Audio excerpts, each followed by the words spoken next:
Hi, this is Dr. Jenny Byrne. Today we're going to talk a little bit about the art of virtual or leading teams remotely.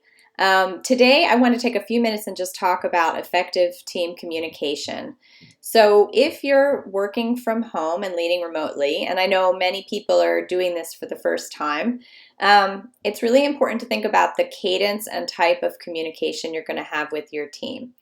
So, what I have found is that teams really respond well to having a regular cadence of communication from you. And when you're working remotely or virtually, this is even more important because they don't get to see you in the hallways or stop by your desk and just have that routine of kind of a visual presence. So, having a communication they know is coming from you on a routine basis is really helpful. Um, so I would think about the cadence of communication, and this would depend probably on the size of your group.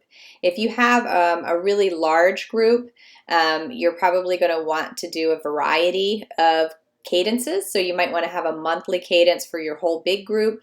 You might have a bi-weekly cadence for smaller, mid-sized groups. And for small groups, you may want to do weekly. And for really small groups, sometimes a daily huddle first thing in the morning is actually helpful. So I think the size of your group will determine a little bit about the cadence of when you want to meet with people. Also important is thinking about the type of communication. So we are working virtually, so video is really important. So I'm here today talking to you on video because I have learned how powerful that is. I wasn't always open to doing video. I used to do a lot more email. I would urge you to do a combination of both video and email. Some people respond much better to video. Other people respond better to words, which would be email. So I think doing a combo of both is actually very helpful if you have different types of people on your team. I find that video is really helpful if you're talking about something with a lot of nuance because a lot can get lost in email. So if tone and nuance and messaging and kind of the why of what you're doing is important, video may be a better tool. If you're just trying to share a document or kind of disseminate things, then email may be more effective. So think about the cadence, how often to meet with your team.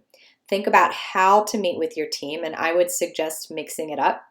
And then finally, if you're not comfortable with video, it's just something to work through. I was certainly not comfortable when I started. I was very hesitant, but the more that I have done video like I'm doing right now, the easier it gets. You get comfortable seeing yourself on the screen, you get comfortable looking at the camera, you get comfortable hearing your own voice.